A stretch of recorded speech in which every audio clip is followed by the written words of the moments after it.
A lot of these items, no one's ever seen them since they've gone in the box. And so it's a perfect opportunity for students to get hands-on, unique research that no one's ever probably done before. This class allows you to really focus on getting into the archives, going through boxes of material, finding unexpected things. Disclaimer, we don't have any books that have human flesh as like the binding. So that is a popular myth around the students. That students really like to physically interact with the artifacts of the past. And that's, of course, an essential skill for historians. And that's really the aim of the class. It's really important that we are preserving history for the people. And then also it gives experience to students who want to explore this as a profession, have a leg up on publishing something if they're really interested in the topic. And sort of shaping your vision and giving it reality in the world. Because a lot of people think about, the 1800s, I want to study that stuff, or the early 1900s.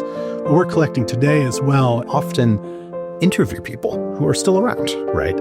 And this creates another kind of connection, another level of connection. And so we just want to continue to build that, and this class is a good way to kind of connect that legacy.